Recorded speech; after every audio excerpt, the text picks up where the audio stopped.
YouTube channel Shri हरे नमः को like, share, subscribe करें। धन्यवाद। पृथ्वी को छोड़कर अपने धाम को चले गए। दूसरे, उन्होंने हमें प्रवंचित कर दिया, हम धोखे में रह गए, हम लोग उन्हें मेरा भाई ही मानते रह गए। वे तो साक्षात परमात्मा है। उनके इस धरती से जाते ही धरती कैसी हो गई है, जैसी शरीर से आत्मा के निकल जाने के बाद शरीर देखने लायक और स्पर्श करने लायक नहीं रह जाता है, ऐसे ही भगवान श्री कृष्ण के धाम जाते ही यह सारी पृथ्वी हमको तो अदृश्या, अनवलोक्या, अस्पृश्या जैसी लग रही है। यह संवाद सुनते ही लगा कि युधिष्ठिर जी बहरे हो गए, गूंगे हो गए, इनकी समझ शक्ति समाप्त हो गई, पागल सरीखे हो गए। जैसे तैसे अपने वंशधर पौत्र परीक्षित को राजगद्दी देकर के, तब तक परीक्षित जी राजगद्दी संभालने लायक हो चुके हैं। परीक्षित जी को राजगद्दी देकर के उत्तराखंड हिमालय की यात्रा किए और लोग तो शरीर छोड़ दिए, लेकिन युधिष्ठिर जी बिना शरीर छोड़े अपने धाम, प्रजा का संयमन करने वाले लोग संयमनीपुरी को पधारे। ये धर्मराज के अवतार हैं, जिन्हें यमराज भी कहा जाता है। मांडव्य ऋषि के शाप से इन्हें 3 जन्म का शाप लगा था, तो 3 रूप में ये आविर्भूत हुए थे। कथा इस प्रकार की है, एक राजा के घर में चोरी करके चोर भाग रहे थे माल लेकर। सिपाहियों ने पीछा किया, जब चोरों ने देखा कि अब माल लेकर के तो हम नहीं भाग सकेंगे, इसलिए चोरी का माल फेंक दिया और स्वयं भाग गए। चोरी का माल फेंका कहाँ? मांडव्य ऋषि के आश्रम के आसपास। पीछा करते हुए चोर आए, सिपाही आए। चोर तो भाग चुके थे, ऋषि की कुटिया के आसपास वह चोरी का फेंका हुआ माल बरामद हुआ। उन सिपाहियों ने वाहवाही लूटने के लिए बिना सही तथ्य का पता लगाए मांडव्य ऋषि को ही चोर कह करके पकड़ लिया और ले गए राजा के पास। हुजूर, चोरी का माल भी पकड़ा गया और देखो ये चोर भी पकड़ा गया। रात रात भर चोरी करता है और जब पकड़े जाने की नौबत आई तो अब समाधि का ढोंग कर रहा है।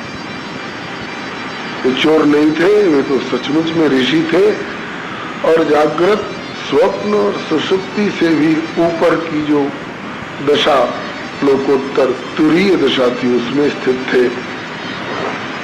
राजा ने भी बिना समझे बुझे, बिना जांच पड़ताल किए मांडव्य ऋषि को चोर समझ करके सूली पर चढ़वा दिया। पहले सूली इस प्रकार की होती थी, बड़े भारी लट्ठे के ऊपर नोक लगा करके और उस पर बिठा दिया जाता था, जिसे सूली चढ़ाया जाना है। और वह नोकदार सूली उसके शरीर का भेदन करते हुए मस्तक को फोड़कर निकल जाया करती थी। ऐसी भयंकर सूली पर मांडव्य ऋषि को चढ़ाया गया।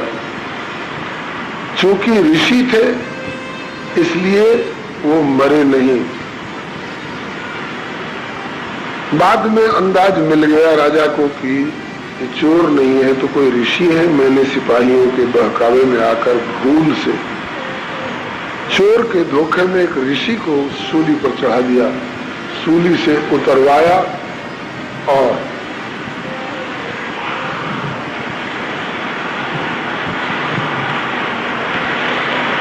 उनसे क्षमा याचना की।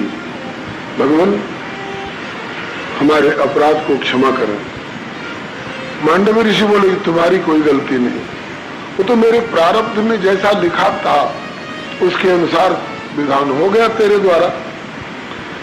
मैं यमराज के पास जा रहा हूं, पूछूंगा, क्योंकि ये मेरे किसी पूर्व जन्मकृत कर्म का फल उनने दिलाया होगा। मैं यमराज से जाकर पूछूंगा कि तुमने मेरे किस कर्म के अनुसार विधाता से सूली का दंड लिखवाया था। मांडव ऋषि पहुंच गए यमराज जी के, बड़े रोष में तेजी में आते देखकर यमराज घबरा गए और बोले कि आइए भगवान, मेरी ये संयमनी पूरी पवित्र हो गई, मेरा आतिथ्य स्वीकार करिए। मांडव ऋषि बोले मैं तुम्हारा आतिथ्य स्वीकार करने नहीं आया हूं, मेरा खाता खोलकर पूर्व जन्म का दिखाओ। पूर्व जन्म में मैंने कौन सी गलती की थी जिसके कारण तुमने मुझे इतना भयंकर दंड दिलवाया। यमराज जी ने खाता खोलवाया तो उसमें निकला कि आपने पूर्व जन्म में बचपन में एक टिड्डी नाम के उड़ने वाले कीड़े को पकड़कर उसकी पूंछ में कांटा घुसाकर उसमें धागा बांध करके उड़ाया था। तो जैसे जैसे वो उड़ता था वैसे वैसे आप खुशी मनाते थे, और उसके पूंछ में कांटा घुसा देने के कारण उसको क्या दर्द हो रहा है उसकी आपने परवाह नहीं की थी।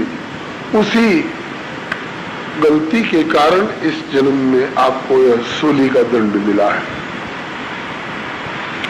श्री मांडव ऋषि ने पूछा, यह भी देखकर बताओ कि उस समय मेरी उम्र 5 वर्ष से अथवा 10 वर्ष से कम की थी कि ज्यादा की थी। ये प्रश्न क्यों किया? बोले हम भी कुछ नियम कानून जानते हैं। 5 वर्ष से कम का बच्चा अगर गलती करता है तो उसका दोष किसी को नहीं लगता है, बच्चा है, अबोध पने में कुछ कर गया।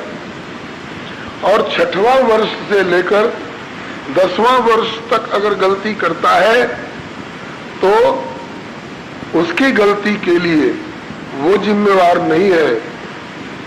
6वां वर्ष से लेकर 10वां वर्ष की आयु तक अगर गलती करता है तो उसकी गलती के लिए माता पिता जिम्मेवार है। माता पिता का कर्तव्य है बच्चे को गलत काम से रोके। नहीं ऐसा करते हैं तो माता शत्रु पिता वैरी, ये न बालो न पाठिता न सोते सभा मध्य हंस मध्य बकोयता। माता पिता की जिम्मेवारी है, जो बच्चे ने गलती की तो उसको डांटे और रोके गलत काम से। हाँ, 10 से ज्यादा का हो जाए तो 11वां से लेकर के और जीवन भर जो गलती करेगा उसका दंड उसको मिलेगा। बताओ मेरी उम्र 10 से कम की थी उस समय की ज्यादा की थी? देखकर यमराज जी ने बताया कम की थी भगवान। कहा कि तो जब 10 से कम की हमारी उम्र में गलती हुई थी तो इसका दंड मुझको तुमने कैसे दिलाया? जब तुम न्याय कानून जानने वाले हो करके और दंड किसको मिलना चाहिए किसको नहीं मिलना चाहिए इसका बिना विचार किए निर्दोष को दंड का विधान कराने लग जाओगे तो प्रजा किसकी शरण में जाएगी? तुमने मुझे दंड का विधान कराया, मैं अब तुमको दंड देने जा रहा हूं, शाप दूंगा तुमको। यमराज जी घबरा गए, बोले भगवान और शाप देना, मैं झेल लूंगा, लेकिन 3 शाप मत देना। कौन कौन? मुझे राजा मत बनाना,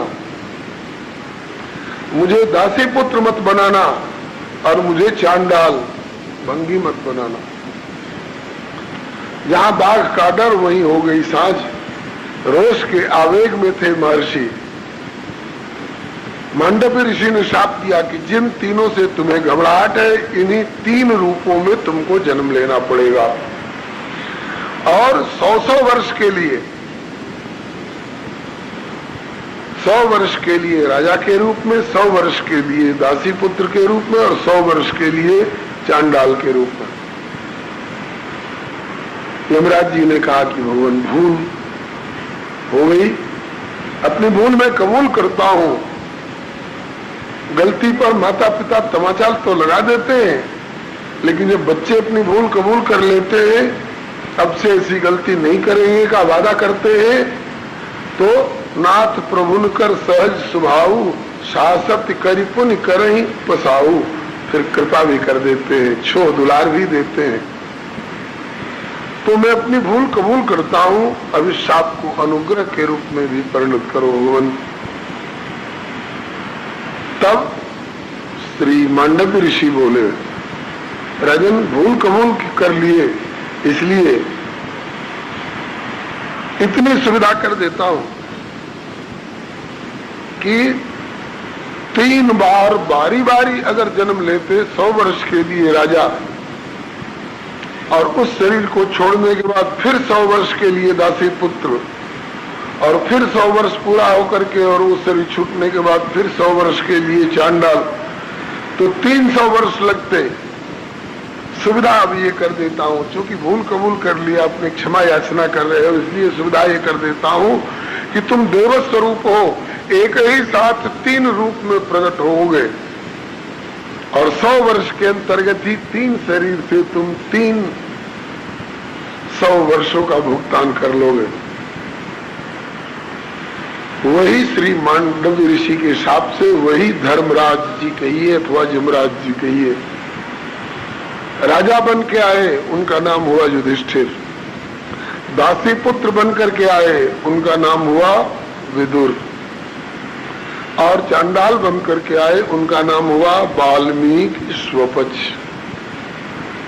ये तीनों अद्भुत व्यक्तित्व हैं। आप सोच सकते हैं क्या यमराज धर्मराज जो धर्म मूर्ति हैं, उनके द्वारा भी इस तरह की गलती हो जाया करती है कि हमेशा नहीं होती है। जब प्रभु ने चाहा कि इस धर्मावतार को 3 आदर्श रूपों में प्रकट करके इनके द्वारा जगत को कुछ शिक्षा दिलवाऊं, युधिष्ठिर के रूप से भी इनके आचरण से बहुत शिक्षा मिलेगी, विदुर के रूप से भी जगत को इनके आचरण से बहुत शिक्षा मिलेगी, और आदर्श भक्त स्वपच वाल्मीकि के भक्तिपूर्ण आचरण के द्वारा भी जगत को बहुत आदर्श शिक्षा मिलेगी। तब प्रभु की प्रेरणा से ऐसी घटना घटती है। हरि सेवक न व्याप अविद्या, प्रभु प्रेरित व्यापयते विद्या।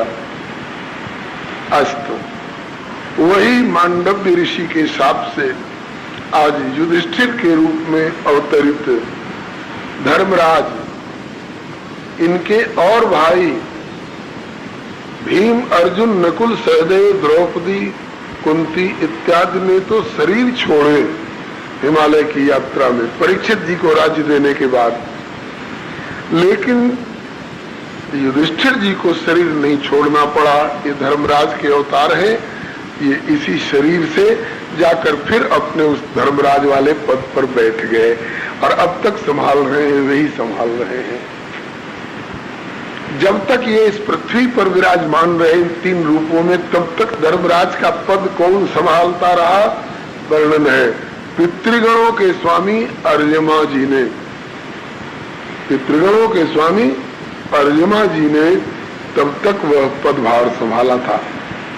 अब आगे वर्णन करते हैं कि परीक्षित जी को राजगद्दी मिलने के पश्चात इन्होंने दिग्विजय किया, अपने राज्य में पता लगाया कोई किसी प्रकार से दुखी तो नहीं है, कोई दुष्ट उग्रवादी आतंकवादी किसी गरीब परिवार को सज्जन को सता तो नहीं रहा है, और अगर पता लग जाए तो वहां जाकर के उन दुष्टों को अगर मान गए कि अब से ऐसी गलती नहीं करेंगे तो क्षमा करके उसको अनुशासित करके छोड़ते, और अगर नहीं मानने वाले होते तो उनको समाप्त कर देते। राजा का यही काम है, प्रजा में घूम घूम कर पता लगावे किसी को किसी प्रकार से कष्ट तो नहीं है, कोई किसी को उत्पीड़ित तो नहीं कर रहा है, ऐसे ही व्यक्ति को राजा कहा जाता है।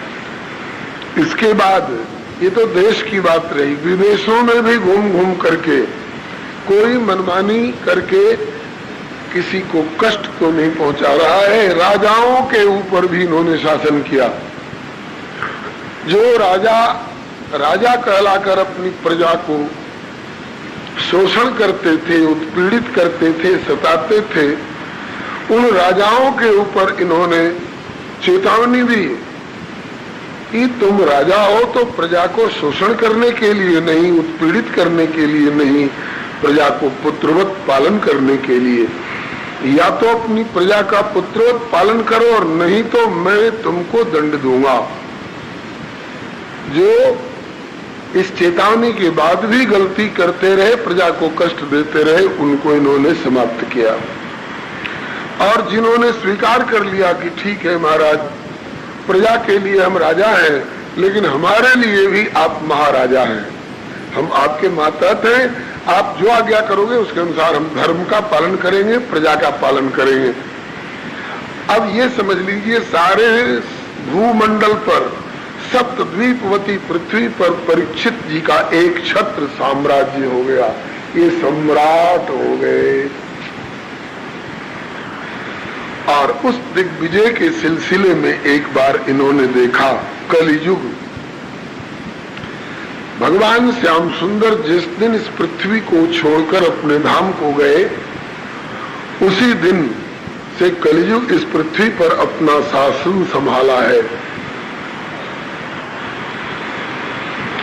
यदा मुकुंदो भगवान क्षमाम त्यक्त्वा स्वपदम गतः तद्दिनात् कलिरायातः सर्व साधन बाधक। धर्म के साधनों में बाधा पहुंचाने वाला कलिकाल अधर्म का मित्र है, उसी दिन से आ गया है। और ये धर्म जो वृषभ रूप में थे, बैल रूप में, उनको, और पृथ्वी देवी जो गौ रूप में थी, इनको पीट रहा था।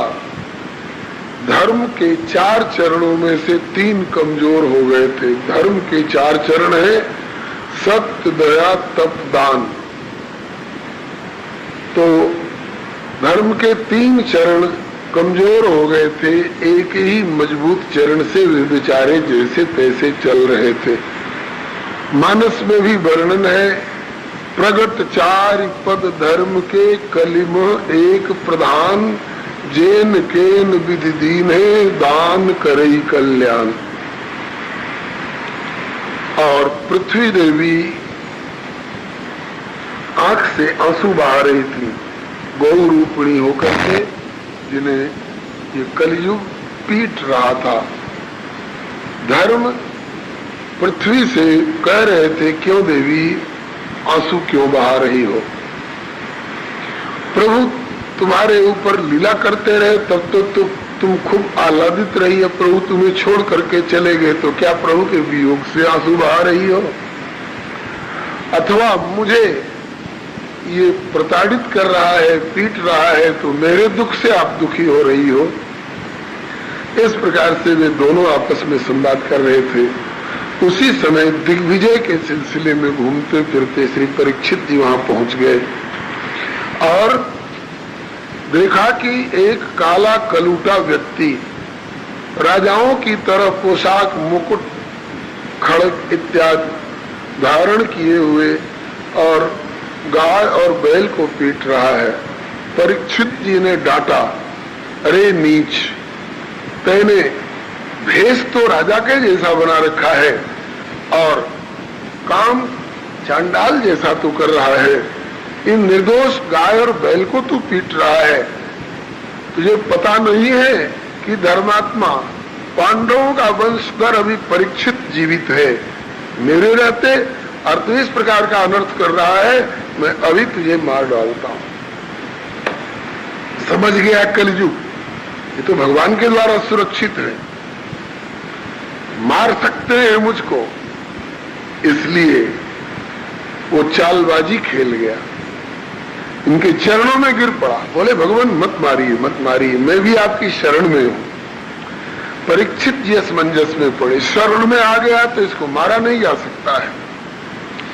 कहा कि ठीक है, शरण में आ गया तो मारूंगा तो नहीं, लेकिन दंड तो तुमको दूंगा ही। क्या? बोले मेरे राज्य से बाहर निकल जा तू।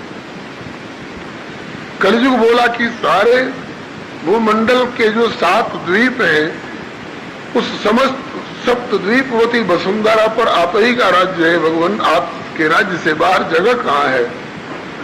पानी में जाकर के रहूंगा तो समुद्र पर भी आप ही का शासन है, आपके राज्य से बाहर जगह कहाँ है? परीक्षित जी ने कहा कि हाँ, ये भी ठीक कहता है। समस्त सप्तद्वीपवती सप्त समुद्रवती वसुधा पर मेरा ही राज्य है, तो मेरे राज्य से बाहर ही जाएगा तो कहाँ जाएगा? भगवान यही कहीं जगह दे दीजिए। बोले कहाँ जगह दे दूं? क्यों जगह दे दूं? तू पापी है, तेरा तमोगुणी स्वभाव है, अत्याचार करता है। कलयुग बोला कि भगवान आपने मेरे दोषों को तो देखा, मेरे गुण की ओर आपने दृष्टि नहीं डाली। अच्छा, तुझमें कुछ गुण भी है क्या? बोले बहुत बड़े बड़े 2 गुण हैं। कौन कौन?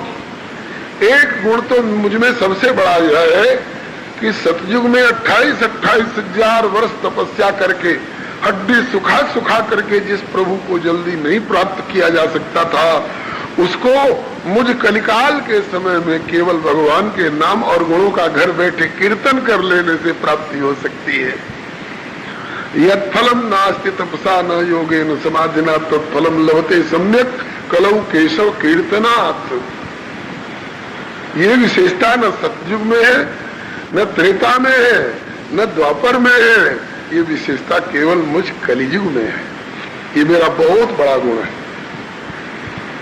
और दूसरा गुण मेरा, बोले कि कुशलान व्यासु सिद्ध्यन्ति नेतराणि कृतानि च। इसी का भाव गोस्वामी जी लिखते हैं श्री रामचरितमानस में।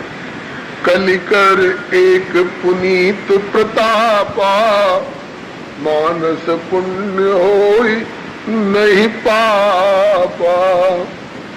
कलिकाल में मानस पुण्य तो मिल जाएगा, लेकिन मानसिक पाप का फल नहीं भुगतना पड़ेगा।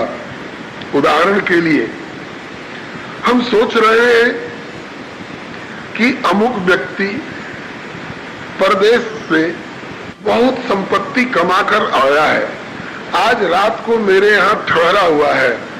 अगर इसका गला घोट के धरती में गाड़ दूं और इसका सारा धन हथिया लूं तो बहुत मालदार हो जाऊंगा, मन में सोचा, लेकिन मौका नहीं मिला ऐसा करने का। तो मन में सोचा केवल, तो जब तक प्रैक्टिकल में गला न घोट दे तब तक इसको उसे गला घोटने की बात सोच करके पाप नहीं लगेगा। और सतयुग त्रेता द्वापर में नहीं भी गला घोटता, मन से भी अगर सोचता कि इसका गला घोट के सब हथिया लो तो पाप के खाते में दर्ज हो जाता। कलयुग में केवल मन से सोचे हुए कुकर्म का दुष्परिणाम पाप के खाते में दर्ज नहीं होता। ये इसकी विशेषता है। और मानस पुण्य होए, मानस पुण्य तो प्राप्त हो जाएगा कलिकाल वालों को। उदाहरण के लिए खबर मिली कि अमुक क्षेत्र में इतनी जोरदार बाढ़ आ गई है कि गांव के गांव बह गए हैं और उन घरों के रहने वाले, जो घर बह गए, उन घरों के रहने वाले सड़क पर अपने छोटे छोटे स्त्री बच्चों के साथ पड़े दाने के मोहताज हो रहे हैं। मन में आई दया, ओहो, यदि भगवान ने मुझको संपत्ति दी होती तो इतना बड़ा अन्न क्षेत्र खोल करके और इन भूखे तड़पने वालों को भर भर पेट तब तक जिमाता जब तक कि बाढ़ पीड़ित लोग अपने से कुछ कमाने खाने लायक नहीं हो जाते। लेकिन क्या करूं, गरीबी के कारण अपने खाने का ठिकाना नहीं है। तो मन में तो आई कि हजारों को भोजन खिलाता, खिला नहीं सका गरीबी के कारण, तो नहीं भी खिला सका तो भी मन से जो पुण्य सोचा ना, तो इसका पुण्य हासिल हो जाएगा कलयुग वालों को। सब लोग गिरिराज गोवर्धन जा रहे हैं परिक्रमा करने के लिए, क्या करूं, पैर का लंगड़ा हूं, मुझसे तो चला नहीं जाएगा। अगर पैर होता तो मैं भी गोवर्धन जी की परिक्रमा कर आता। मन से भी गिरिराज जी की परिक्रमा की बात सोचेगा तो इसका पुण्य दर्ज हो जाएगा इसके खाते में। ये कलिकाल की विशेषता है। कलिकर एक, और सतयुग त्रेता द्वापर में जब तक प्रैक्टिकल में जाकर के परिक्रमा लगा नहीं लेते तब तक केवल मन से सोचने पर पुण्य नहीं मिलता। ये कलिकाल की दूसरी विशेषता है। कलिकर एक पुनीत प्रतापा, मानस पुण्य होए नहीं पापा। तो भैया जब मानस पुण्य प्राप्त हो जाता है तो हम लोग शरीर से, धन से, वचन से कोई बढ़िया बढ़िया काम न कर सके तो कम मन से तो सोचा करे अच्छे अच्छे काम करने की, तो पुण्य प्राप्त होता रहेगा। और दुष्कर्म वाली बात मन से सोचेंगे मात्र तो उसका पाप नहीं लगेगा। तो इसका मतलब क्या कि हमको लाइसेंस मिल गया कि जितना चाहे मन से हम बुराई सोचते रहे। कहा कि ना, बुराई सोचोगे, पाप की बात सोचोगे मन से तो उसका खाता तो भले दर्ज नहीं होगा, लेकिन इतना घाटा तो हो ही जाएगा कि जितनी देर दूसरे की बुराई सोच रहे हो उतनी देर भगवत चिंतन से अलग रहे हो तुम, तो ये घाटा हो गया। साहानिस्तन्मत छिद्रम सा चांद जड़ मुकता यन मुहूर्तम क्षणम वापि वासुदेवम न चिंतित। जितनी देर भगवत चिंतन से अतिरिक्त इधर उधर की बात सोचते रहे उतनी देर का समय हमारा व्यर्थ गया।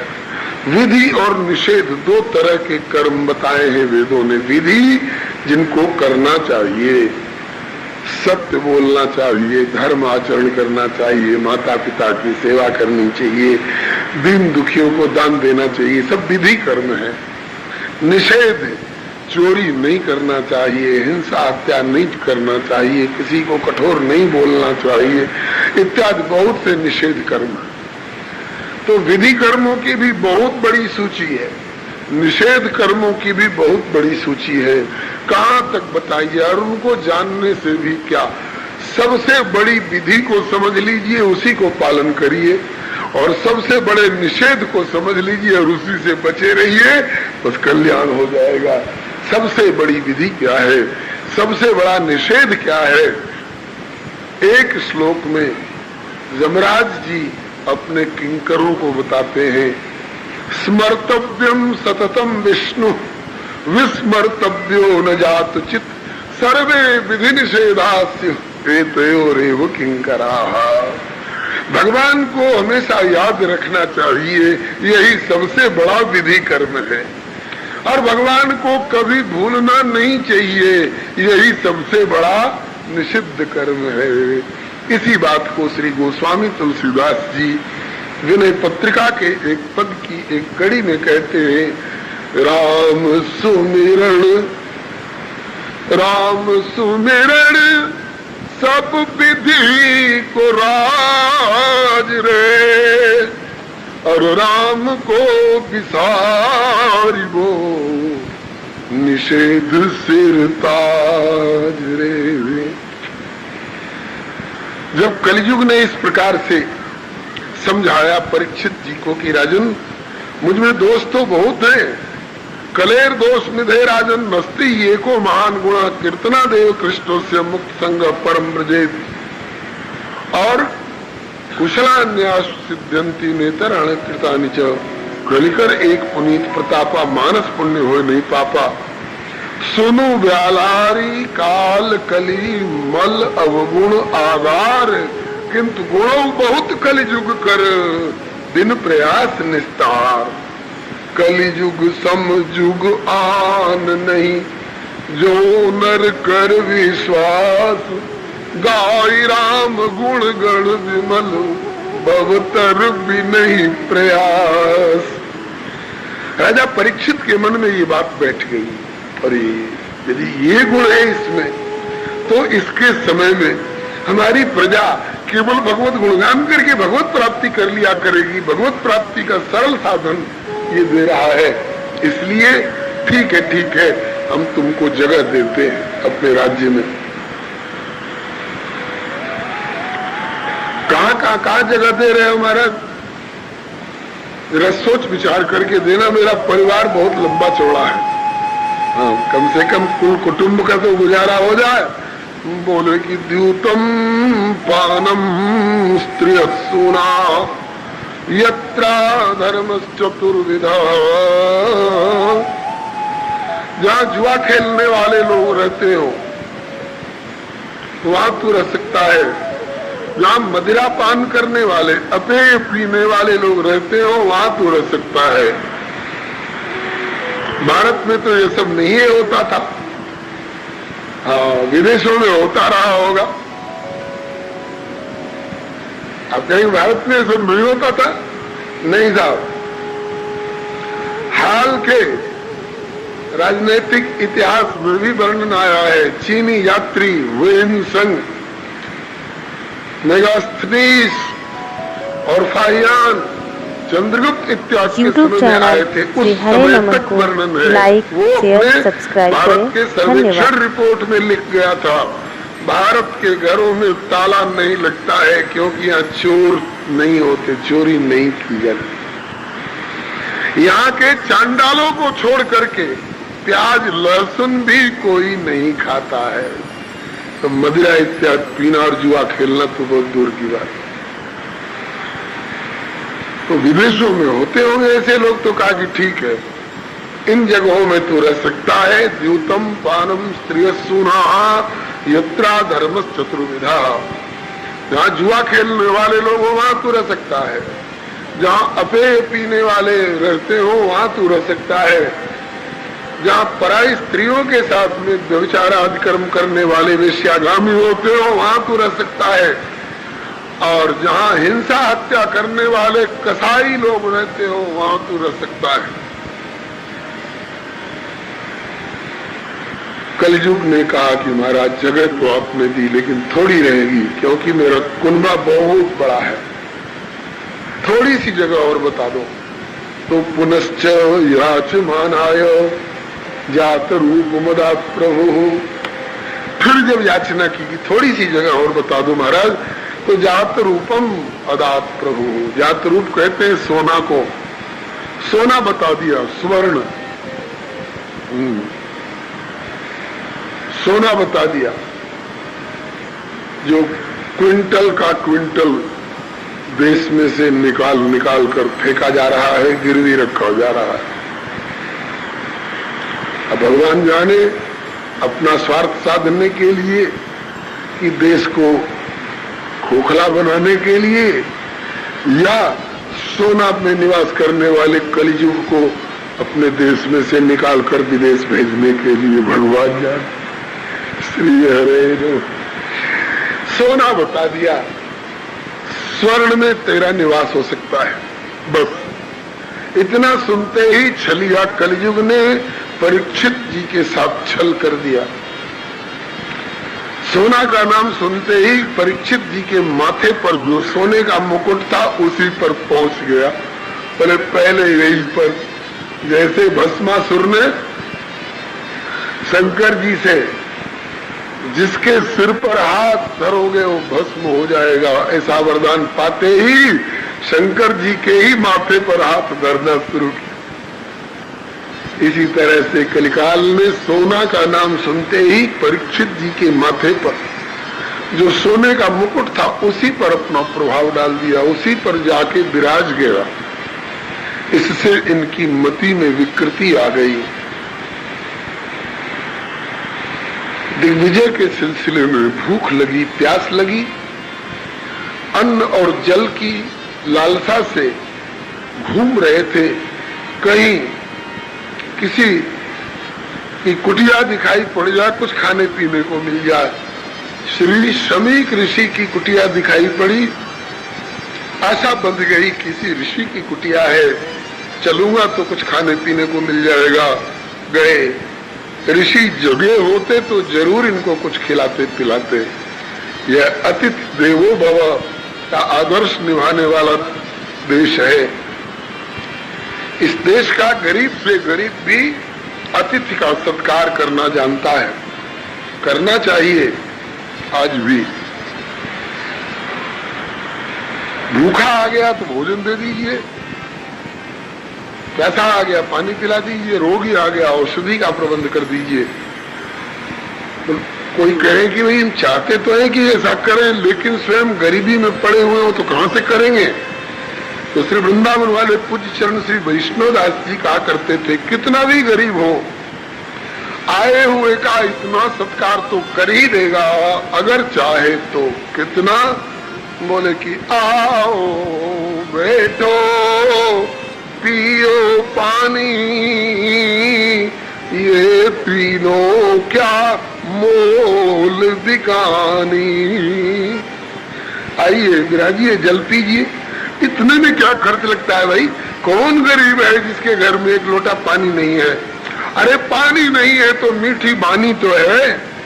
अंग्रेजी में कहावत है, those who have got no money in their purse should have honey in their tongue। वे जिनकी जेब में मनी नहीं हो, मनी माने द्रव्य, उनको अपनी जुबान में हनी अर्थात शहद, मधुरता चाहिए। तुलसी मीठे वचन सो सुख उपजत चहोर, वशीकरण ये मंत्र है कि तजी दो वचन कठोर। ये आदर्श को निभाने वाला है भारत। यदि जगह होते समलिक ऋषि तो अवश्य राजा जी को कुछ खिलाते पिलाते, उन्हें संतुष्ट करते, लेकिन होनहार ऋषि समाधि में थे। उन्हें पता नहीं चला कि कौन आया, कब आया, कब गया।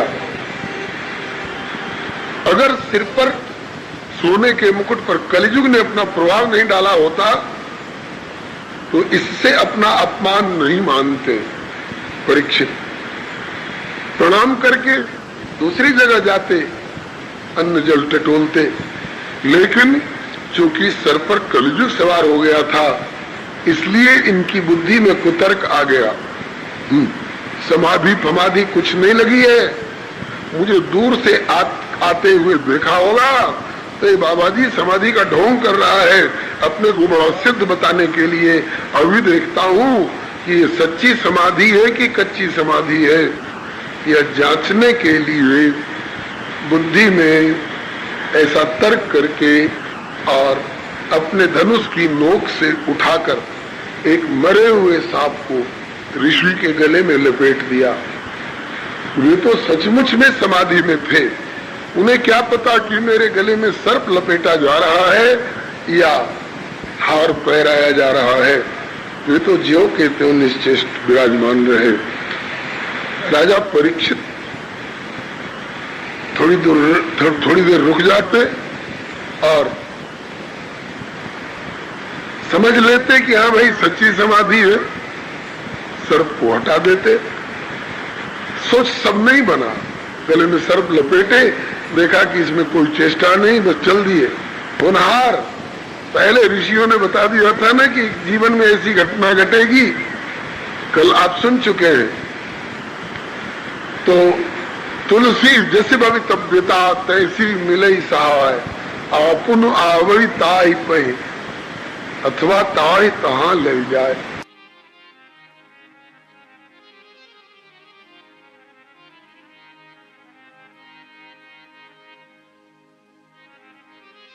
उस होनहार ने, उस भवितव्यता ने ऐसा करा लिया परीक्षित जी से। जब चले गए तब उसके बाद अभी शमीक ऋषि तो नहीं जगे, उनके पुत्र छोटे से थे श्रृंगी ऋषि।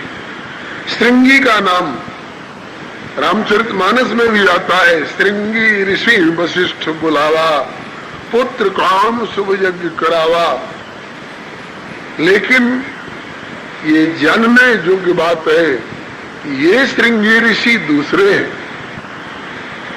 जिस श्रृंगी ऋषि के द्वारा श्री दशरथ जी ने यज्ञ कराया वे त्रेता में बड़े प्रौढ़ थे। वे विभांडक ऋषि के पुत्र थे।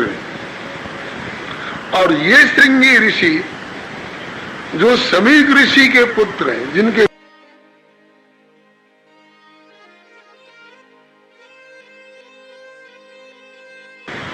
ये विभांडक के नहीं है, समीक ऋषि के पुत्र हैं। और कलिकाल 30 वर्ष बीत चुका था, तब अभी इनका बचपना था।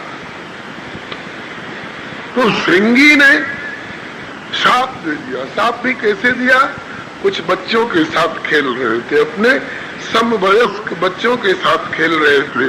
खेल खेल में इन पर किसी ने कुछ ताना फिक्रा कसा होगा, सो इन्होंने तहस बना करके कहा, करे तू मेरे तेज ओज को नहीं जानता है, मेरे साथ इस तरह से बात कर रहा है।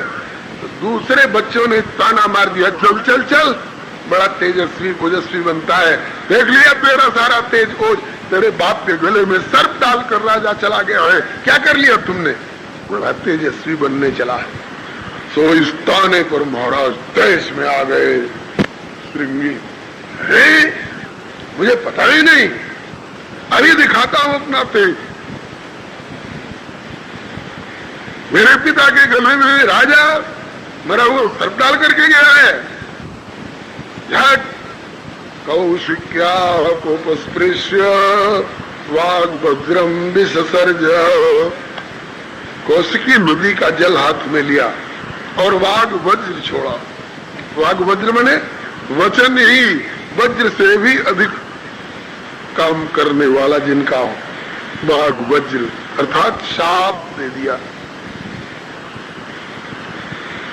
क्या शाप दिया? बोले कि इति लंघित मर्यादम तक्षक सप्तमेनि लंघ्यति स्म कुलांगारम चोदितो मे तद्रुवम। मेरे निर्दोष प्रशांत भजनानंदी समाधिस्थ पिता का जिस राजा ने अपमान किया है गले में सर्प डाल करके, आज से 7वें दिन उसे तक्षक सर्प काटेगा और उसकी मृत्यु होगी।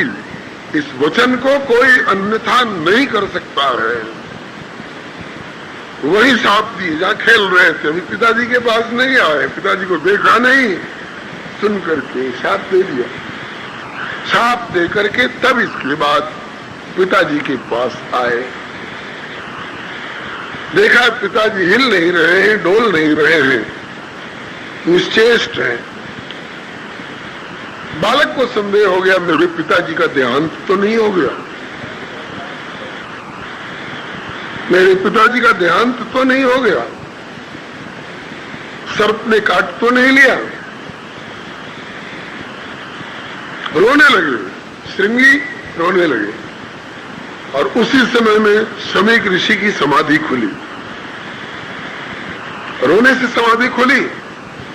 रोने से अगर खुलने वाली कच्ची समाधि होती तो परीक्षित के आगमन से ही खुल गई होती, अथवा उनके द्वारा सर्प लपेटने की चेष्टा के समय में खुल गई होती। वो तो समाधि खुलने का समय हो गया था। समाधि सहज स्वभाव से खुलने वाली थी, उसी समय बालक रो पड़ा। महात्मा ने आंख खोलकर देखा, बालक रो रहा है। बेटे कैसे रो रहा है तू? कहा पिताजी मैंने समझा कि आपका दिन प्राणांत हो गया। कैसे? बोले शायद सर्प में काट लिया। कौन सर्प? बोले जो परीक्षित आपके गले में लपेट के गया, जिसको मैं साफ दे चुका हूं।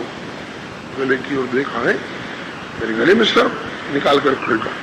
परीक्षित आए थे, उन्होंने सर्प डाला और उनको तुम साफ दे चुके हो।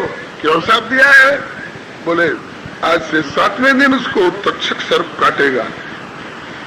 कोई कोई 7वें दिन की संगति कम बैठने के कारण सप्त मेरी कहानी, तो सप्त का अर्थ 7 और में का अर्थ 5 की संख्या, और उसमें किसी नियम के अनुसार जोड़कर 12 दिन बताते हैं। ये भाव अभी पूज्य चरण श्री स्वामी श्री विष्णुआश्रम जी महाराज ने बताए थे, भावामृत दीपिका वाले महानुभाव ने संभवतः ये भाव दिया है। जो भी हो, कहा कि तक्षक सर्प काटेगा उस राजा को और उसकी मृत्यु होगी। कांप गया हृदय महाराज महर्षि का। कोमल हृदय संत है, परम धर्मात्मा, प्रजापालक, पांडु वंशधर राजा परीक्षित को तुमने ऐसा भयंकर शाप दिया। नादान बच्चे, तुमने बहुत बड़ी गलती की। मानता हूं तेरे पास तपस्या का, ब्रह्मचर्य का तेज ओज है, लेकिन तुमने अपने इस तेज ओज का सदुपयोग नहीं किया। नादान बच्चे, तुमने दुरुपयोग कर दिया। ऐसे धर्मात्मा प्रजापालक राजा को शाप दे करके, वो भी प्राणदंड, प्राणदंड। और ऐसे राजा को प्राणदंड देने का दुष्परिणाम क्या होगा? अगर परीक्षित का शरीर छूट गया, उसके बाद कैसा राजा होगा? प्रजा को पोषण करेगा कि शोषण करेगा? अगर कोई दूषित विचार वाला आ गया सत्ता में और वह प्रजा को कष्ट देने लगा, तो प्रजा को जो कष्ट मिलेगा उसका भी पाप तेरे मत्थे पर आएगा। राजा को सोच समझ करके दंड देना चाहिए। और वो भी परीक्षित जैसे धर्मात्मा राजा को शाप दे करके तुमने बहुत बड़ी गलती की है। श्रृंगी ने भी अफसोस किया, लेकिन कहा कि पिताजी अब तो जो होना था हो चुका, अफसोस करने से क्या, मेरी बात झूठी हो नहीं सकती है, क्योंकि मैंने कभी खेल में भी झूठ नहीं कहा है पिताजी। मैं सपने में भी झूठ नहीं बोलता हूँ। वो जिसकी वाणी खेल में भी सपने में भी संयत रहती है, वो जो कुछ कह दे वह हो करके रहता है। मेरी वाणी मिथ्या नहीं हो सकती। ऋषि ने उसमें लिखा है, साधु अवज्ञा तुरत भवानी, कर कल्याण अखिल के हानि। जितना भी कल्याण का साधन किया हो, सब पर पानी फिर जाता है, सब नष्ट हो जाता है, तस नस छिन्न भिन्न हो जाता है यदि किसी साधु की अवज्ञा कर बैठे तो। समतापराध से बढ़कर के कोई दोष नहीं हुआ करता है। और यह दोष ऐसा है कि इसको भगवान भी क्षमा नहीं किया करते हैं। तो आज तो मेरे द्वारा बहुत बड़ी गलती हो गई। ये सज्जनता है बंधुओं, सज्जन से गलती होती नहीं है, और गलती हो गई तो तुरंत महसूस होती है गलती हो गई।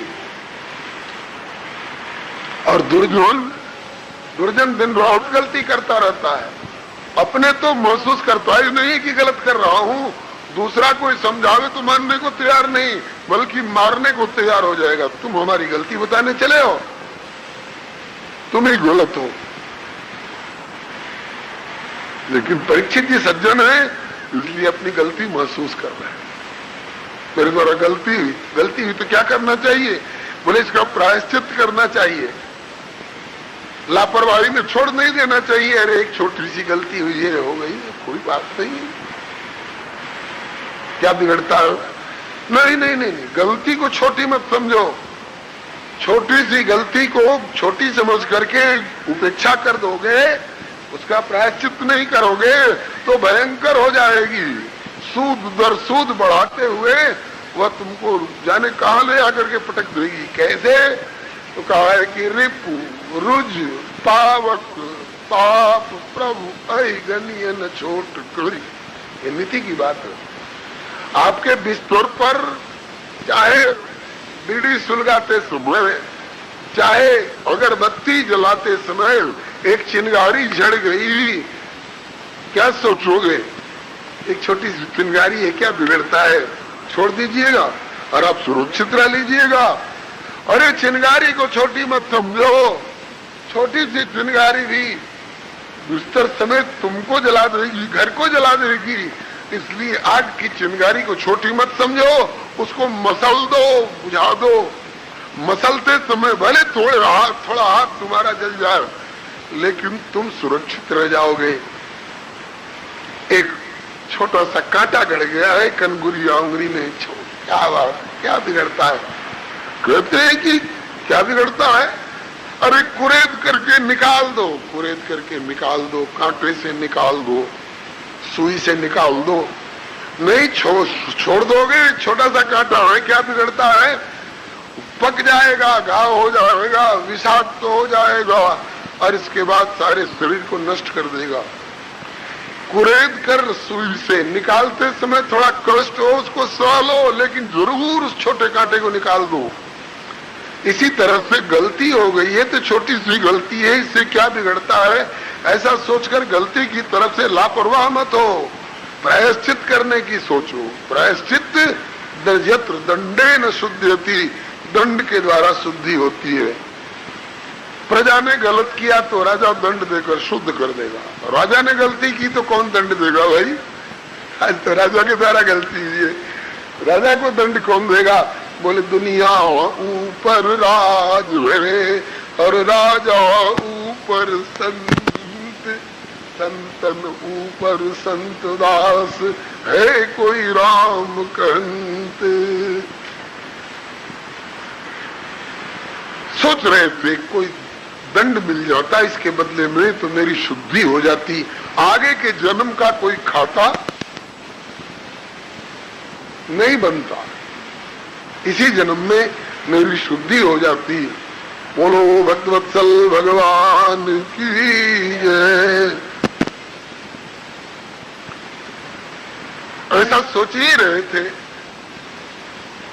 श्री परीक्षित जी, ऐसा सोच ही रहे थे अपने घर पर आकर के। उसी समय सूचना आकर के मिली, महाराज आज आपसे कुछ गलती हुई है। समीक जी के शिष्य लोग खबर लेकर के आए, आगे समीक जी के शिष्य देख लीजिए, ये नित्य पाठ सुनाते हैं श्री सुखदेव जी के यहाँ बट वृक्ष के नीचे। तो सूचना लेकर के आए, राजन आज आपसे कुछ गलती हुई है। हाँ भगवान गलती हो गई है, एक संत का आप मान कर बैठा हो, अब आगे के लिए क्या सोच रहे हो? जाता मेरी शुद्धि हो जाती, प्रायश्चित हो जाता। बोले कि दंड मिल गया है आपको, दंड मिल गया हमको। किसने दंड दिया महाराज? क्या दंड दिया? बोले जिनके गले में आपने सर्प लपेटा हुए तो नहीं बोले संत है, क्षमाशील है, लेकिन उनके नन्हे से बालक श्रृंगी ने शाप दिया है। क्या शाप दिया है भगवान? बोले आज से 7वें दिन आपको तक्षक सर्प काटेगा और आपका प्राणांत होगा। ऋषि ने बड़ा अफसोस किया, ऐसे धर्मात्मा प्रजा पौलक राजा को शाप नहीं लगना चाहिए था। नादान बच्चे, तुमने गलती की है, लेकिन समाधान ये मिला कि आपके प्रारब्ध में ऐसा लेख था, इसलिए उनके मुख से निकल गया, तो आपको तक्षक तो काटेगा ही। ऋषि ने संवाद इसलिए भेजा है कि आप सावधान हो जाएं, 7 दिन की जीवन अवधि अभी आपकी शेष है। इस 7 दिनों में आपको अपने कल्याणार्थ जो कुछ करना हो धर्म कर्म कर लो, इसलिए उन्होंने सूचना भेजी है। परीक्षित जी बहुत प्रसन्न हुए और बोले कि आहा, मैं बड़ा भाग्यशाली हूं, गलती पर जिनको दंड दे देते हैं बड़े लोग, वे बड़े भाग्यशाली होते हैं, आगे के लिए उनका सुधार हो जाता है, वे संभल जाते हैं। गुरुजी वृंदावन वाले श्री महाराज जी, पूज्य चरण श्री भक्तमाली जी महाराज कहा करते थे, कोई संत तुम्हें डांट दे तो समझो कि हमारे 100 जन्म का पुण्य उदय हो गया है। तुम्हारा सुधार चाहते हैं ना, तुम्हारा भल कल्याण चाहते हैं, इसलिए डांट रहे हैं। तो डांट दे कोई संत सदगुरु तो समझो कि 100 जन्म का पुण्य उदय हुआ, और मार दे तो समझो कि 1000 जन्म का पुण्य उदय हो गया। बोलो संत भगवान की। ये हताश चक्रधरेण राजन त्रैलोक्य नाथे न जनार्दनेन ते ते मृता विष्णुपुरी प्रयाता क्रोधोपि देवस्य वरेण तुल्य मुनिश्राप जो दीना अति भल कीना परम अनुग्रह में माना देखे भरि लोचन हरिभव मोचन यह लाभ शंकर जाना। दुर्जन दुर्योधन और धुंधकारी सरीखे दुर्जन अगर जयमाला लेके खड़े हो, आइए हम आपको भारत की राजगद्दी सौंप रहे हैं, तो समझो कि हमें नरक का रास्ता बना रहे हैं।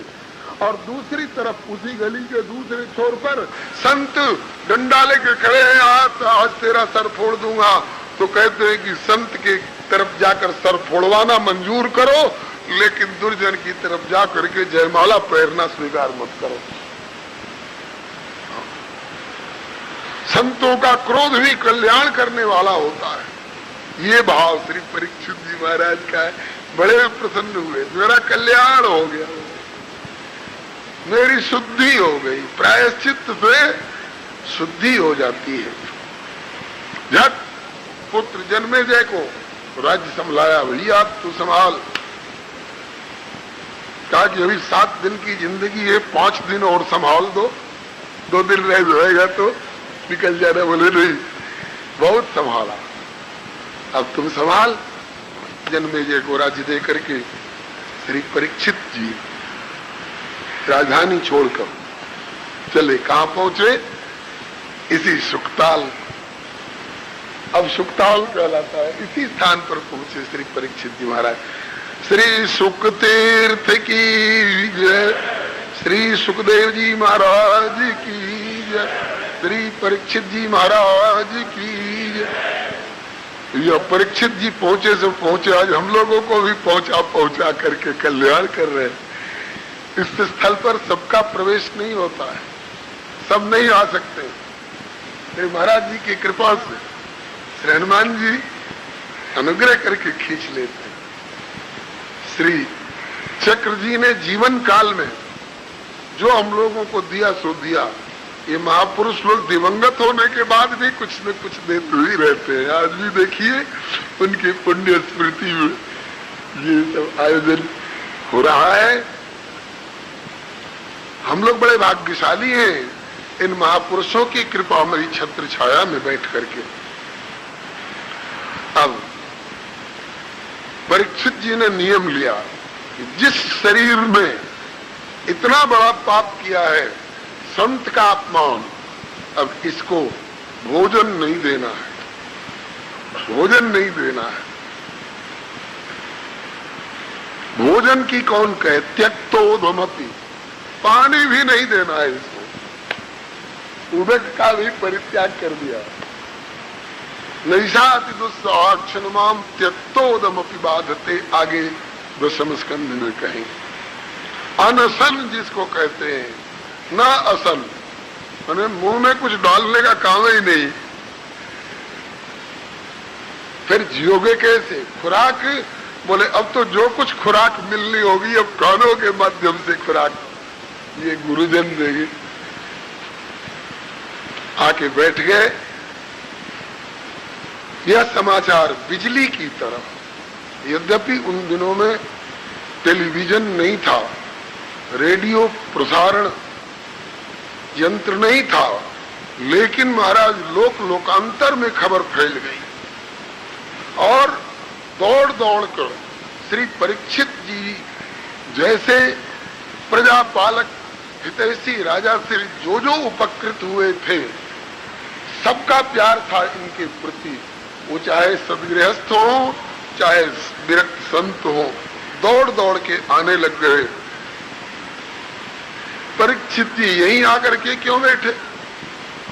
बोले घर से दूर, घर से दूर होंगे तो उधर की ममता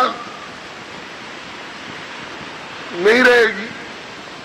और यहीं आकर के क्यों बैठे? भगवती भागीरथी गंगा जी का पावन तट है, गंगा किनारे क्यों आए? बोले ये वही गंगा जी है, कल्याण चाहना है ना। ये वही गंगा जी है जो भगवान नारायण के चरण से निकली है, जिनको ब्रह्मा जी ने अपने कमंडलू में संजोया है, आदर किया है, पूजन किया है, जिनको शंकर जी ने अपने मस्तक पर धारण करके अपने को धन्य माना है, जो राजा सगर के 60,000 जले हुए पुत्रों की राख को छू करके और ब्रह्मदंड दग्ध आत्माओं को, जो आत्माएं भटक रही थी 60,000 राजकुमारों की आत्माएं, और उनको भी, उनकी हड्डी भी नहीं रह गई थी, केवल राख रह गई थी, और उस राख को छू दिया गंगा मैया ने अपने जल से, और विमान पर बिठा बिठा कर दिव्य रूप दे करके भगवत धाम को भेज दिया। तो जो गंगा मैया जीवन समाप्त होने के पीछे शरीर की राख को भी छू दे तो भगवत धाम पहुंचा दे, उसकी दिवंगत आत्मा को उसकी अटकन भटकन छुड़ा दे, और उस गंगा मैया के किनारे हम जीवित रह करके अगर पहुंच जाएंगे, उनका आश्रय लेंगे, दर्शन करेंगे, अवगाहन करेंगे, तो हमारे कल्याण में क्या संदेह रहेगा। भारतवर्ष में आत्म कल्याण के बहुत से साधन प्रभु ने दे रखे हैं। बोलिए श्री गंगा मैया की जय। अथो व्याये मम च लोकम विमर्शितौ हे तया पुरस्तात् कृष्णांघ्रि सेवामभि अधिमन्यमान उपाविशत् प्रायमर्त्य नद्याम् या वैलसच्छ्री तुलसी विमिश्र कृष्णांघ्रिरेण्वप्यधिकाम्बुनेत्री पुनाति लोकानुवयत्र शेषान् कस्तां न सेवेत मरीष्यमाण। जब श्री परीक्षित जी गंगा किनारे आकर के विराजमान हो गए, इस समाचार को सुन सुन करके बड़े बड़े ऋषि महर्षि लोग आकर के उपस्थित होने लग गए। तत्रोप जगमुर्भुवन पुनाना भुवनम पुनाना महानुभावा मुनिया शिष्या, बड़े बड़े ऋषि महर्षि आने लग गए। हरे नमः को लाइक शेयर सब्सक्राइब करें। धन्यवाद। कृष्णनेमि जी, भृगु जी, अंगिरा जी, पराशर जी इत्यादि द्वैपायनो भगवान नारदस्य, श्री कृष्ण द्वैपायन वेदव्यास जी, श्री देवर्षि नारद जी, सब लोग आए। और ऐसे ऐसे संत लोग आए जिनका सपने में भी दर्शन दुर्लभ, और घर बैठे ध्यान कर लो और कल्याण के भागी बन जाओ। ऐसे ऐसे संत, एक नहीं दो नहीं, बहुसंख्यक, लगता है दुनिया भर के सभी संत जुट गए, उनका आदर किया। श्री परीक्षित जी ने यहाँ जो भी उपचार सुलभ थे उनसे आदर किया, फूल माला तो जो कुछ सुलभ रहा उससे उनका आदर किया, सम्मान किया, पूजन किया, और अपने भाग्य की सराहना करने लग गए। परीक्षित जी, आहा मैं बड़ा भाग्यशाली हूँ। अरे राजन, सर्प काटेगा तुम्हारी मृत्यु होगी, तुम भाग्यशाली अपने को कैसे कह रहे हो। कहा कि भगवान ऐसे ऐसे संतों के दर्शन हो रहे हैं जिनके स्मरण से कल्याण, और वे साक्षात दर्शन दे रहे हैं। औरों की दृष्टि में सांप मिला होगा मुझको, लेकिन मेरी दृष्टि में सांप के बहाने बहुत बड़ा वरदान मिल गया। ये सांप नहीं है भगवान, सांप के बहाने बहुत बड़ा वरदान मिल गया। क्यों? जब तक सांप नहीं लगा था तब तक आप लोग ऐसे ऐसे निर्मल संत इतनी संख्या में एक साथ कहां दर्शन देने आए। वह सांप वरदान है, जिस सांप के चलते इतने संतों का इकट्ठे दर्शन हो रहा है।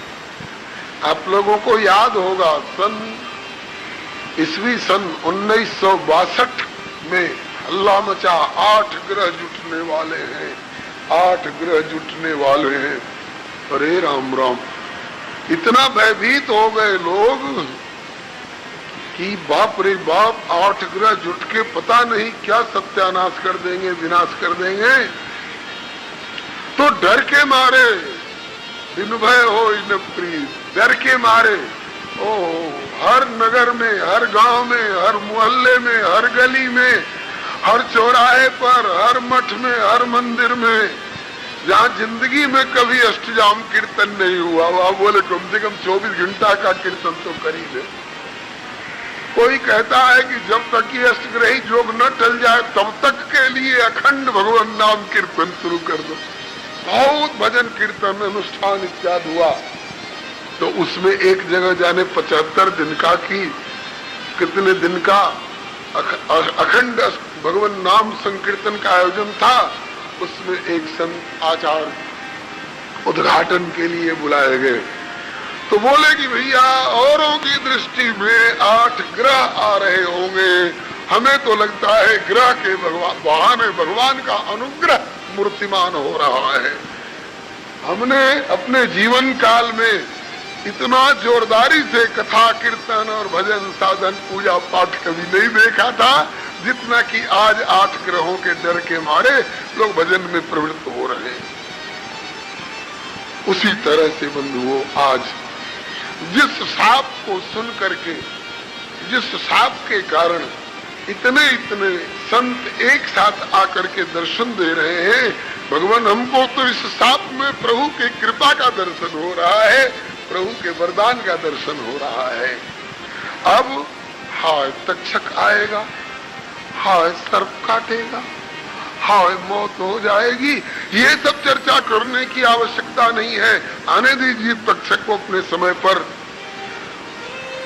तमोपयातम प्रतियंतु विप्रा गंगा च देवी धृत चित्त नीशे द्विजोपशिष्ट द्विजोपसृष्ट कुहकस्तक्षको वा दशत्वलम गायत विष्णु गाथा कुहकस्तक्षको वा दशत्वलम गायत विष्णु गाथा।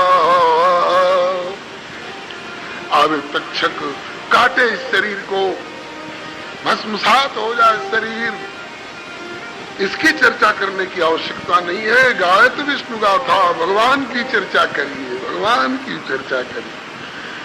फलाना चला गया, इस बात का गम, और फलाने का जन्म हुआ इसका हर्ष, बोले इन दोनों की चर्चा बढ़िया बात नहीं है। एक संत हुए श्री रज्जब जी, मुसलमान के कुल में जन्म हुआ था, भगवान के बहुत बड़े भक्त। वो एक दोहे में कहते हैं कि रज्जब किसको रोइए, जाने वाले के लिए, और हंसे सो कौन विचार, खुशी किसके लिए मनाइए, केक किसके लिए काटिए, आने वाले के लिए। दोनों हमको नहीं जचता। क्यों? बोले रज्जब किसको रोइए और हंसे सो कौन विचार, क्योंकि गयो सो फिर आवन नहीं और रहो सो जावन हार। जो चला गया वो तो आने वाला है नहीं, कितने भी बैठ के रो लो, और जो भी आया है ये टिकने वाला नहीं है, कितना भी खुशी मना लो। अरे आज नहीं 10 दिन के बाद, 50 वर्ष के बाद, 100 वर्ष के बाद तो जाने के लिए तैयार होकर के आया है।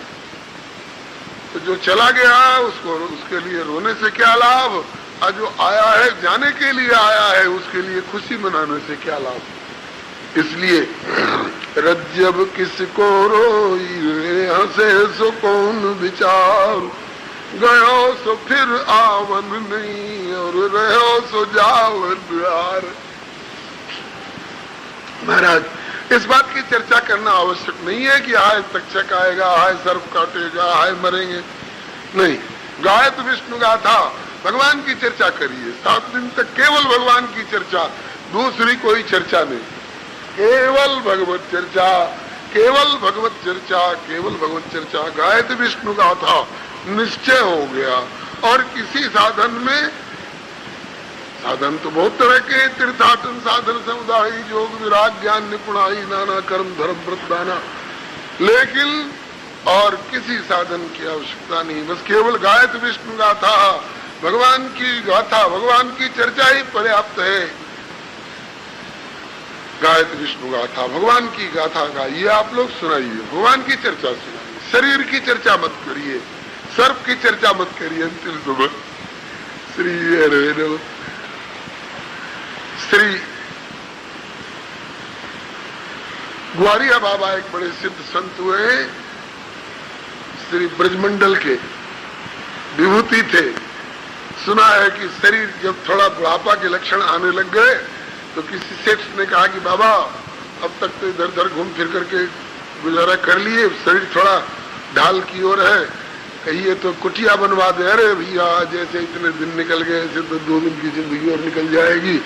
अरे बाबा देखो हमारी श्रद्धा है, कितने लोगों ने घेर लिया, बाबा हाँ कर दो, क्या तुम्हारा बिगड़ता है। अच्छा भैया तो घेरा घेरी कर रहे हैं तो कर ले कर ले कर ले, बना ले कुटिया।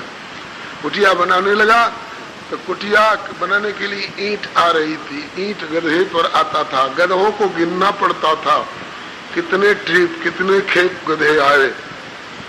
तो और दिन तो सेठ जी गिनते रहे, उनके कार्यकर्ता लोग गिनते रहे। एक दिन यानी क्या जरूरत पड़ गई सेठ जी की यहाँ कि न सेठ जी आए न कोई कार्यकर्ता आए, बाबा आज तुम गिन लो। बाबा गिनते रहे, मुश्किल हो गई। शाम को जब सेठ जी आए, बाबा कितने गधे, कहा भैया ये लो अपना बही और लो अपना खाता, लो अपनी ईंट और लो अपनी कुटिया। जिंदगी भर गोपाल जी की गैया चराए, गाय गिने, और अब अंतिम समय आया तो तुम्हारा गधा गिनते रहे। भैया ये हमसे पार नहीं लगेगा। अंतिम समय आया तो अब गधा की गिनती करे। अंतिम समय में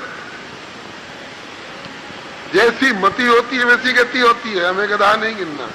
तो अंतिम समय में हम सर्प की चर्चा और शरीर की चर्चा काहे को करें और करावें। इसलिए हमारा ये सब चर्चा नहीं, गायत्री विष्णु गाथा, भगवत चर्चा भगवत चर्चा भगवत चर्चा। ये तो निर्णय हो गया कि भगवत चर्चा होनी है। कौन भगवत चर्चा करेगा, कौन भगवत गाथा गाएगा? बोले यह भी पूर्व निर्धारित है। जिज्ञासितात्मयाथात्म्यो मुनिर्व्यास सुतादसौ इत्वेदम नृपगंगायाम व्यास्यत्यद्धा कुतो भयम्। व्यास नंदन श्री सुखदेव जी कथा सुनाए। वैसे तो जितने संत जुटे हुए हैं सब एक से एक सुनाने वाले हैं। व्यास जी है सुनाने वाले, उनके पिता पराशर जी भी आए हुए हैं। पराशर जी के भी बाबा गुरु वशिष्ठ पधारे हुए हैं, जो श्री राम जी को भी कथा सुनाया करते हैं। महर्षि विश्वामित्र आए हैं, जो 12-12 बजे रात तक कथा सुनाते हैं। कहत कथा इतिहास पुरानी, रुचिर रजनी जुग जाम सिरानी। भगति हेतु बहु कथा पुराना, कहे विप्र यद्यपि प्रभु जाना। वेद पुराण वशिष्ठ बखानहि, सुनहि राम यद्यपि सब जानहि। सब तो गाने ही वाले हैं, लेकिन प्रत्येक सभा का सभापति एक ही आदमी नहीं बनता है। दुनिया में जितनी बारात निकलेंगी, हर बारात का दूल्हा एक ही आदमी नहीं होता है। किसी बारात का दूल्हा कोई, किसी बारात का दूल्हा कोई, किसी सभा का अध्यक्ष कोई, किसी सभा का अध्यक्ष कोई। इसी तरह से आज ये परीक्षित की जो कथा वाली सभा है, इसका अध्यक्ष कौन बनेगा, इसमें कथा कौन कहेंगे, भगवत कथा कौन सुनाएंगे? बोले कि जिज्ञासितात्मयाथात्म्यो मुनिर्व्यास सुतादसौ। व्यास सुता, व्यास नंदन श्री सुखदेव जी इनको कथा सुनाएंगे। बोले सुखदेव जी तो कहीं दिखाई नहीं पड़ते हैं। अरे बोले यहाँ नहीं दिखाई पड़ते हैं तो क्या, अगर प्रभु ने निर्णय ले रखा है, भाग्य में लिखवा रखा है कि व्यास नंदन कथा सुनाएंगे परीक्षित को, तो सुखदेव जी को कहीं न कहीं से घूमते फिरते आना ही होगा। हुई है सोई जो राम रच राखा। बात वही रही थी, कौन सुनावे कौन सुनावे। इतने में तो तत्रा भवत भगवान व्यास पुत्रो यदृच्छयागामटमानो नपेक्ष अलक्षलिंगो निजलाभ तुष्टो वृतश्च बालैरवधूत वेश तम द्व्यष्टवर्षम सुकुमार पाद करोरुवावंश कपोल गात्रम चार्वायताक्षं वसुतुल्य कर्ण शुभ्रवाननम कंबुजात कंठम। ये श्री सुखदेव जी का स्वरूप है। निगूढ़ जत्रुम पृथुतुंग वक्षस वक्षसम महावर्तनाभिम बलिवलगूदरम च दिगंबरम वक्त्र विकिरण केशम प्रलम्बाहम स्वमरोत्तमाभम श्यामम सदा पिच्चभयुंग लक्ष्म्या स्त्रीणां मनोज्ञम रुचिरस्मितेन प्रत्युत्थितास्ते मुनयः श्वासनेभ्यस्तल्लक्षणज्ञापि गूढ़वर्चसम्। श्री सुखदेव जी आए, 16 वर्ष की जिनकी अवस्था है, श्याम वर्ण का मेघ श्याम जिनका श्री अंग है, भगवान श्री कृष्ण के ही समान श्री अंग के रंग वाले श्री सुखदेव जी, 16 वर्ष की जिनकी अवस्था, आकर्णा दीर्घ कमलवत विशाल नेत्र, आजान उल्लंबित घुटने से नीचे लटकी हुई भुजा जिनकी, शरीर पर अचला लंगोटी की कौन कहे, कमर में एक डोरा तक नहीं, कटी सूत्र भी नहीं है महाराज, कहां से जनेऊ और कहां से और कोई चिन्ह आएगा, कुछ नहीं, निर्ग्रंथा, न चोटी में ग्रंथि, न कमर में ग्रंथि, और न कोई बाहर की ग्रंथि, न कोई भीतर की ग्रंथि, निर्ग्रंथा ग्रंथि। श्री हरे नमः।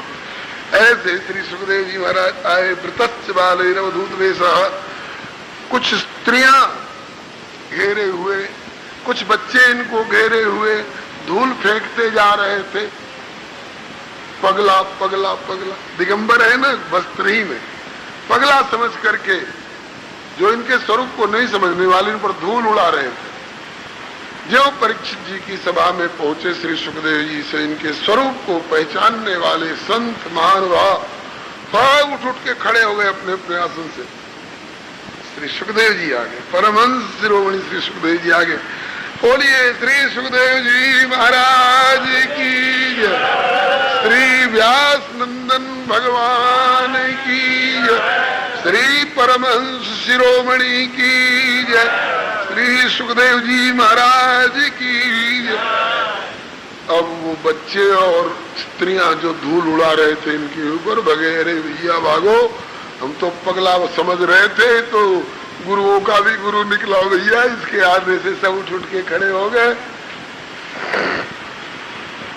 ऊंचे आसन पर इन्हें पधराया गया और अर्घ्यपाद्य आचमन, धूप दीप नैवेद्य चंदन माल्य इत्यादि अर्पण करके इनकी विधिवत पूजा की राजा परीक्षित ने, और अपने भाग्य की सराहना करने लग गए। बोले कि ये शाम संस्मरणात् पुंसाम सद्य शुद्ध्यन्ति वैग्रहा, किम पुनर्दर्शन स्पर्श पाद शौचासनादि। भगवान आप ऐसे संत हैं जो कहीं हिमालय की खोह में बैठे रहे और हम घर बैठे केवल स्मरण कर ले मन से तो हमारा कल्याण हो जाए, परम कल्याण हो जाए।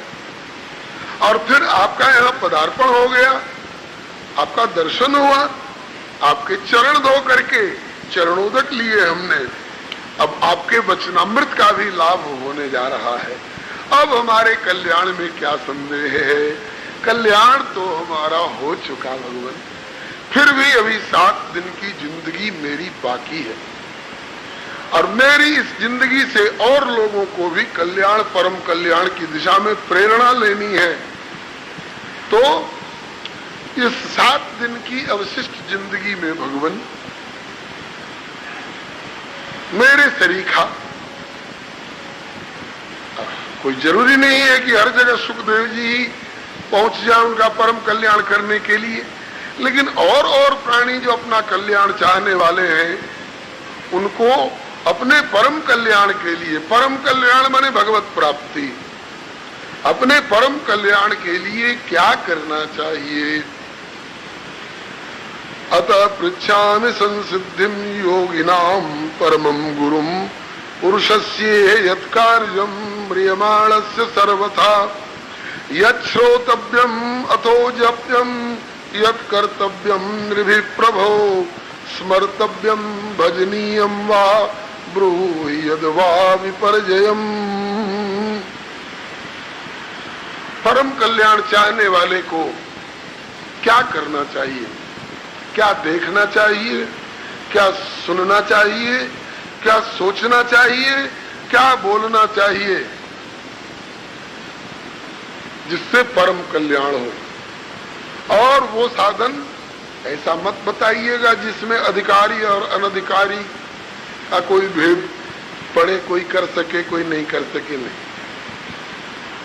ऐसा साधन न बताइएगा जिसे केवल ब्राह्मण कर सके और शूद्र न कर सके। ऐसा साधन न बताइएगा जिसे केवल पुरुष कर सके स्त्रियां न कर सके। ऐसा साधन नहीं जिसे केवल बड़े बूढ़े कर सके और एडल्ट्स ओनली, बच्चे भी कर सके जिसको। ऐसा साधन नहीं बताइएगा जिसे धनी लोग ही कर सके और गरीब गुरबा नहीं कर सके।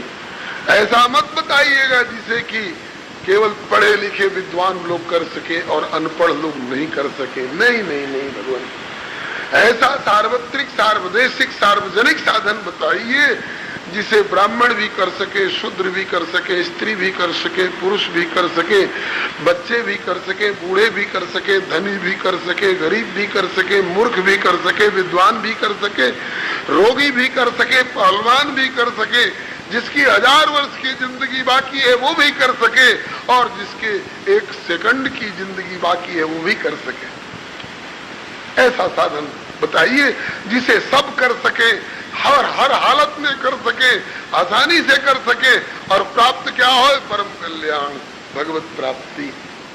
क्या बढ़िया प्रश्न किया है।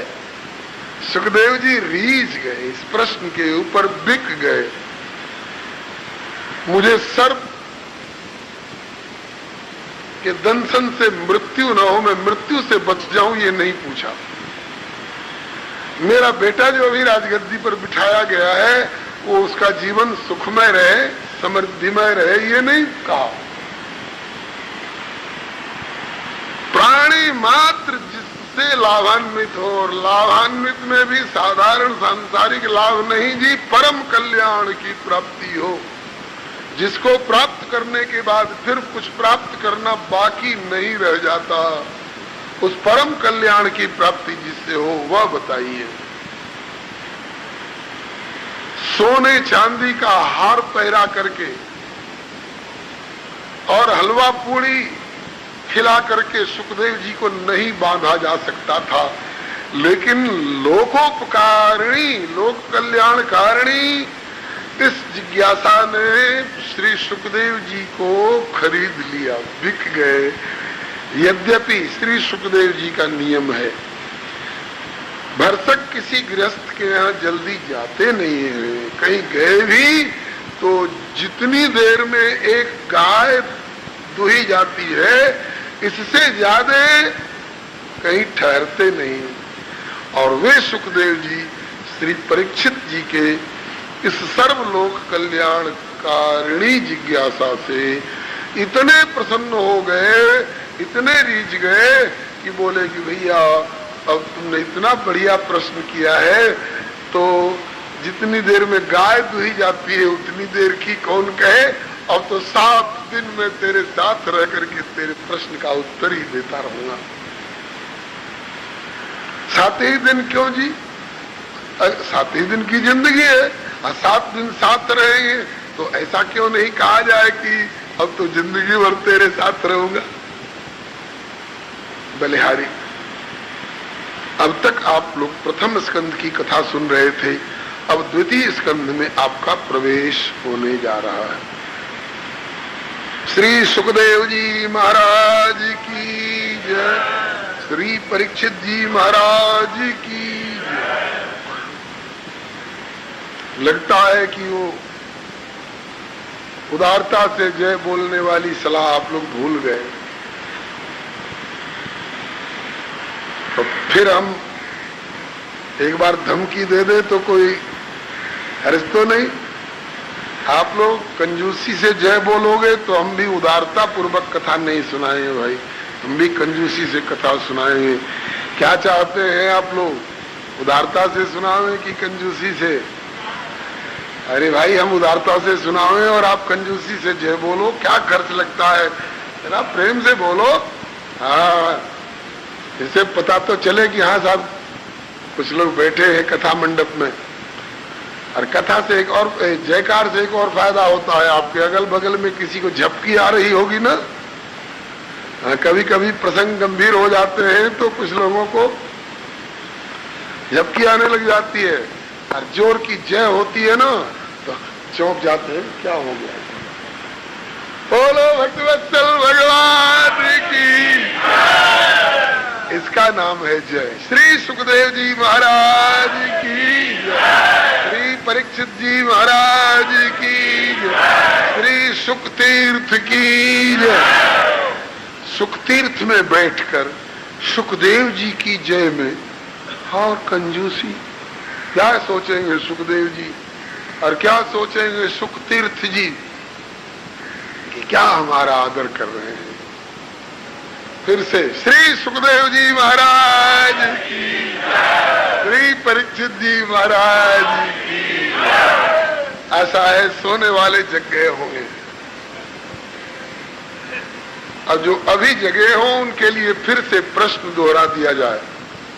परीक्षित जी ने पूछा है कि अपना परम कल्याण चाहने वाले म्रियमाण व्यक्ति को, म्रियमाण माने जो मृत्यु के किनारे खड़ा है, ऐसे प्राणी को, वो ब्राह्मण हो चाहे शूद्र हो, स्त्री हो, पुरुष हो, धनी हो, गरीब हो, मूर्ख हो, विद्वान हो, बच्चा हो, बूढ़ा हो, हर तबके के लोगों को जो परम कल्याण चाहते हैं उन्हें क्या करना चाहिए, क्या कहना चाहिए, क्या सुनना चाहिए, क्या बोलना चाहिए, क्या देखना चाहिए, क्या सोचना चाहिए।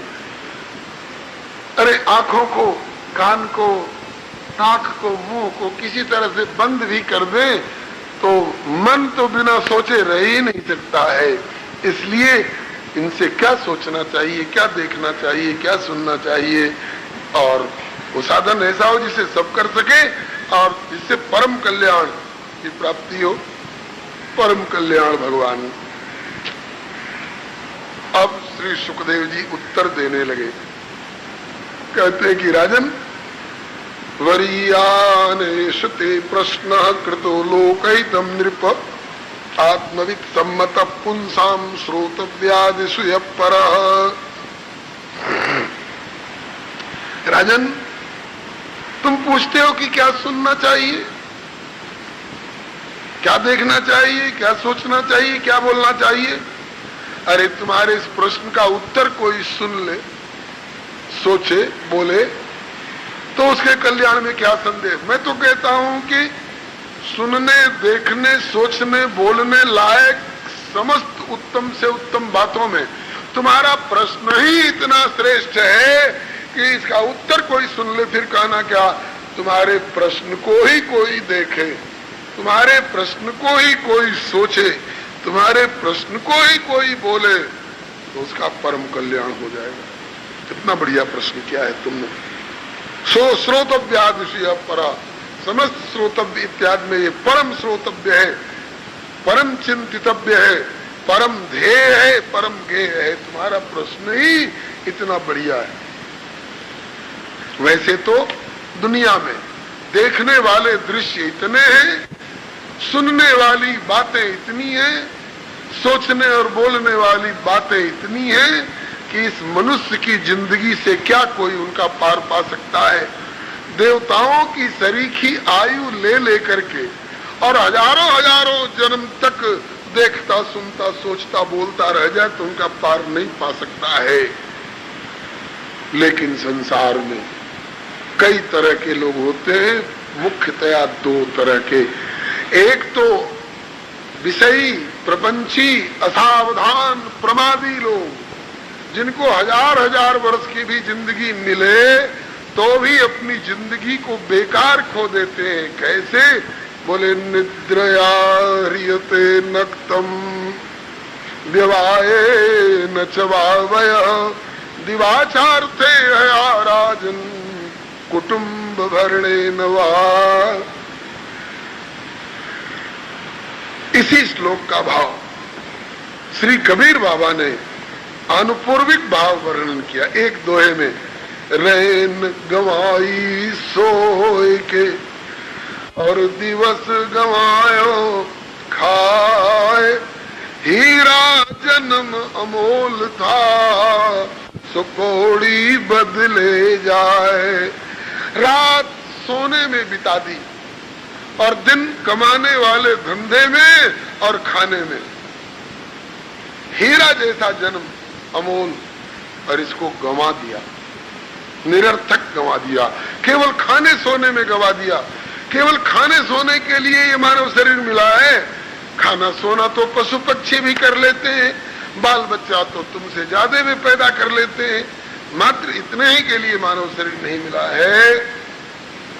और जो इतने ही में सारी जिंदगी निकाल देते हैं वे अपने जीवन को व्यर्थ गंवा देते हैं। मियां नजीर अकबर आबादी बड़े भक्त हुए, वो कहते हैं हाय जिस काम को दुनिया में तू आया था ए नजीर, जिस काम को दुनिया में तू आया था ए नजीर, खाना खराब तुझसे वही काम रह गया। जिस काम के लिए तुमको मानव शरीर मिला था, किस लिए मिला था? परमात्मा से आरजू कर, परमात्मा का इंतजार कर और परमात्मा को प्राप्त कर, इसके लिए। लेकिन तुमने केवल खाने सोने में ही सारा समय अपनी जिंदगी गुजार दी, ये मूर्खता है। चलो असावधानी में जो बीती सो बीती, अब जितनी बाकी रह गई है उसका तो सदुपयोग कर ले। बीती है सो बीती लेकिन बाकी उम्र संभालूं मैं।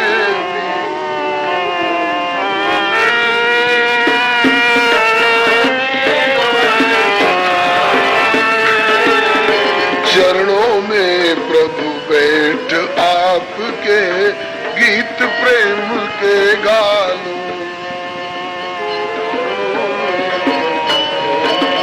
आपके गीत प्रेम के और जीवन अपने आपका सफल बनाऊं मैं। और जीवन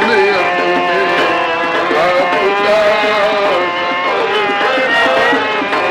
जीवन कुल परिवार का सफल बनाऊं मैं। और जीवन में कुल परिवार।